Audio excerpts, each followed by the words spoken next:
Hello everyone, good evening. তোমরা সবাই কেমন আছো? আশা করছি ভালো আছো। তো আমরাও ভালো আছি। Welcome back to our channel Dipali Fauji wife.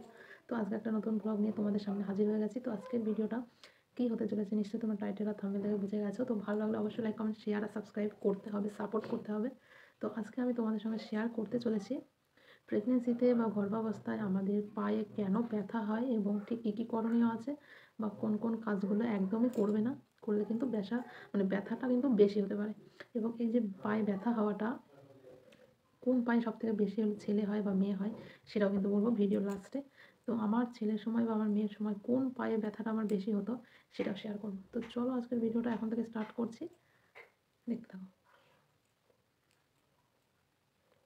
তো প্রথমে বলি আমাদের পায়ে সবথেকে বেশি ব্যথা, সব টান টান অনুভূতি হয় প্রেগনেন্সিতে। কিন্তু আমাদের কোমরে ব্যথা, পিঠে ব্যথা, মাজায় ব্যথা, মানে অনেক রকম ব্যথা হয়। তার মধ্যে অন্যতম একটা ব্যথা সেটা হচ্ছে পায়ে ব্যথা।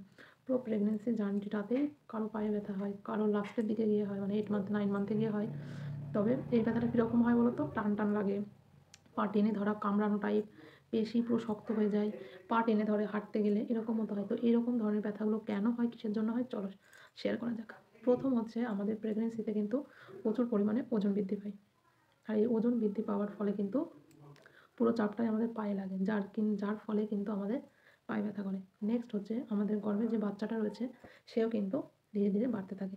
আর এই যে বাচ্চাটা তোমার ধীরে ধীরে বাড়ছে তার ফলেও একটা প্রেশার পড়ছে তোমার পায়ে, যার জন্য কিন্তু আর এমনিতেও আমাদের শরীরের যত চাপ আমাদের পায়ে কিন্তু লাগে, সেই জন্য পায়ে ব্যথা হয়। তারপরে হচ্ছে পায়ে ফুলে যায়, প্রেগনেন্সিতে পা ফুলে যায়, সেই জন্য কিন্তু আমাদের পায়ে ব্যথা হয়। এমনকি আমরা ক্যালসিয়াম জাতীয় খাবার খাওয়া উচিত প্রেগনেন্সিতে প্রচুর পরিমাণে, সেটা ঠিকমতো খাওয়া হয় না বা ক্যালসিয়ামের ঘাটতি থাকলেই কিন্তু পায়ে ব্যথা করে। এমনকি হরমোনের প্রচুর পরিমাণে পরিবর্তন হয়, কোনো হরমোন বেশি বেড়ে যায়, কোনো হরমোন কম হয়ে যায়। তো এই পরিবর্তনের ফলে কিন্তু আমাদের পায়ে ব্যথা হয়। এবার তোমাদেরকে বলি এই পায়ে ব্যথা কমানোর জন্য কী কী করতে পারি। প্রথমে হচ্ছে আমরা এই পায়ে ব্যথা কমানোর জন্য কোনো গরম কিছু দিয়ে আমরা কিন্তু পায়ের ওপরে সেঁক করতে পারি। এই সেঁক করার ফলে কিন্তু আমাদের পা কিন্তু ফোলা কমে যায়, আবার হচ্ছে তোমার পায়ে ব্যথা কম হয়। নেক্সট হচ্ছে প্রচুর পরিমাণে ক্যালসিয়াম জাতীয় খাবার খেতে হবে। ক্যালসিয়ামের ঘাটতির ফলে কিন্তু পা আমাদের ব্যথা করে, টান টান হয়, পেশি শক্ত হয়ে যায়, পা তোলা যায় না, টেনে ধরে, এরকম হয়। আমার ছেলের সময় মেয়ের সময় কিন্তু পা প্রচুর পরিমাণে পেইন হতো, প্রচুর পরিমাণে 6 মাসের পর থেকে প্রচুর পরিমাণে পেইন হতো। আর মানে পুরো টান টান টান টান হয়ে থাকতো, পা শক্ত হয়ে যেত, পা তুলতে পারতাম না, এত কষ্ট হতো, কান্না করে ফেলতাম, এরকম হতো। ঠিক আছে, তো এই ব্যথাটা কতদিন পর্যন্ত থাকবে সেটাও বলবো ভিডিও লাস্টে, তো পুরোটা দেখতে থাকো।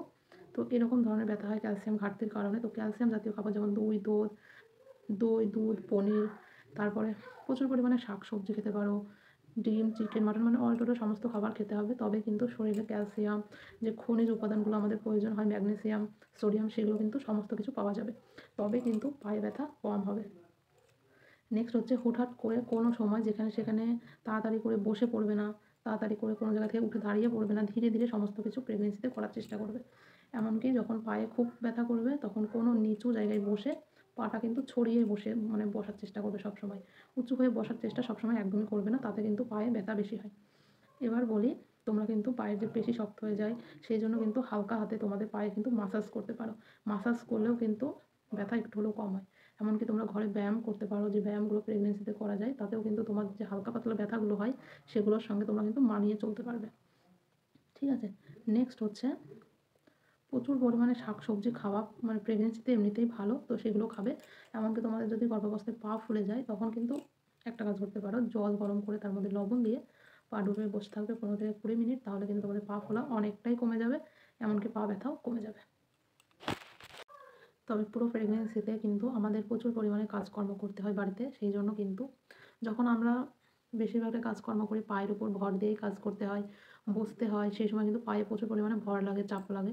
তো অবশ্যই চেষ্টা করবে পায়ের উপর চাপ দিয়ে কাজ করাটা বন্ধ রাখতে প্রেগনেন্সির সময়, তাহলে কিন্তু অনেক সময় পায়ে ব্যথাটা কম হয়। এমনকি পুরো প্রেগনেন্সি জার্নিতে তোমরা পাতলা যে চপ্পলগুলো পাওয়া যায় বা জুতো পাওয়া যায় সেইগুলো কিন্তু প্রেগনেন্সিতে পরাটা সব থেকে ভালো। এতে কিন্তু তোমার পায়ে ব্যথাটাও কমবে, পা ফোলা কম হবে, অনেকটা রিলিফ পাবে ব্যথার থেকে। নেক্সট হচ্ছে প্রচুর পরিমাণে জল খেতে হবে। জল যত খাবে শরীরটা হাইড্রেট থাকবে, আর পায়ে ব্যথা, পায়ে জল আসা, এই জিনিসগুলো কিন্তু কম হয়। এবার তোমাদেরকে বলি আমার সব থেকে প্রেগনেন্সিতে আমার পায়ে ব্যথা কোনটাতে হতো? ডান সাইডের পায়ে আমার মেয়ের সময় খুবই প্রচুর পরিমাণে ব্যথা হতো। তো আমার তো নর্মাল ডেলিভারি হয়েছিল।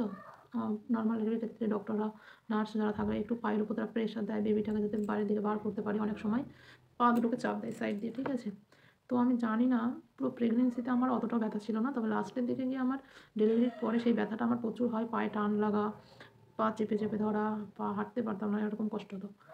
তো তখন কিন্তু প্রচুর পরিমাণে কান্না করতাম। তো ডান সাইডে মেয়ের সময় ব্যথা হয়েছিল, সেই ব্যথা আমার উম এখনও হয়। এখনও হয়। তবে ৬ মাস পর্যন্ত মানে বেবি ডেলিভারি হয়ে যাওয়ার পরেও কিন্তু আমার ব্যথাটা কন্টিনিউয়াস একভাবে ছিল। প্রচুর যন্ত্রণা করতো। তারপরে মাঝে ঠিক হয়ে গেছিলো। ছেলে হলো, তাও সেই ডান সাইডের পায়েই ব্যথা, সেই একই পায়ে ব্যথা। পুরো এই কোমর থেকে শুরু করে পুরো পায়ে যন্ত্রণা। এখনও পর্যন্ত আমার মাঝে মধ্যে পেইন হয়। সেই পেইনটা ডক্টর আমাকে বলেছিল যে বেবি হয়ে যাওয়ার পর ঠিক হয়ে যাবে বা ১ বছর পর্যন্ত থাকতে পারে। কথাটা আমি সত্যি বিশ্বাস করি। আমার ছেলের ৭ মাস বয়স, আমার কিন্তু এখনও মাঝে মধ্যে টেনে ধরার মতো হয়, ব্যথা করে, যন্ত্রণা হয়, কামড়ানোর মতো হয়, টান, টান লাগে। সমস্ত কিছুই হয়। তবে এগুলো বেবি হয়ে যাওয়ার পরেও কিন্তু হতে পারে, ঠিক আছে? তো এর সাথে বেবি জেন্ডারের কোনো সম্পর্ক বা কানেকশন নেই। এই যে আমার দুটো বেবির সময় কিন্তু ডান সাইডের পায়ে ব্যথা করতো, ঠিক আছে? তো একটা কথা বলি তোমাদের, যদি দেখো এই সমস্ত ঘরোয়া পদ্ধতিগুলো অ্যাপ্লাই করার পরেও তোমাদের ঠিক হচ্ছে না, তখন তোমরা ডক্টরের কাছে যাবে অ্যান্ড ডক্টর কোনো কিছু বললে সেই মতো চলার চেষ্টা করবে। আশা করছি ঠিক হয়ে যাবে। তবে এগুলো একটা কমন মানে সিমটমস বা সমস্যা প্রেগনেন্সিতে আমাদের সবার হয়ে থাকে। তবে বেবি হয়ে যাওয়ার পরেও কিন্তু এটা ঠিক হয় না। ১ বছর পর্যন্ত বা ৬ মাস পর্যন্ত সমস্ত মেয়েদেরই থাকে এই ব্যথাটা। আমার কিন্তু এখনও আছে, সারেনি, ঠিক হয়নি। সময়, সময় এখনও পাই। আজকে যেমন এখনও হচ্ছে পায়ে পেইন। তো আশা করছি আজকের ভিডিওটা ভালো লেগেছে। পায়ে ব্যথার কারণ কী এবং করণীয় কী সমস্তটাই বললাম। ভালো লাগলে অবশ্যই লাইক, কমেন্ট, শেয়ার আর সাবস্ক্রাইব করে আমার পাশে থেকো। তো আজকের ভিডিওটা এখানে শেষ করছি। নেক্সট ব্লগে আবার দেখা হবে। ততক্ষণ পর্যন্ত সবাই সুস্থ থেকো, ভালো থেকো। চলো বাই। নেক্সট কী ব্লগ দেখতে চাও অবশ্যই কমেন্ট করো। বেশি, বেশি করে কমেন্ট করো ভিডিওতে। তোমাদের সবার নাম নেব। এমনকি তোমাদের সাথে লাইভে গল্প করার জন্য আসছি। কিছুদিনের মধ্যে আবার লাইভে আসবো। ঠিক আছে? কবে আসবো বলে দেবো। আর তোমাদের কোয়েশ্চেনের অ্যান্সার করবো একটা ভিডিওতে। অবশ্যই তোমরা কমেন্ট করো বেশি, বেশি করে।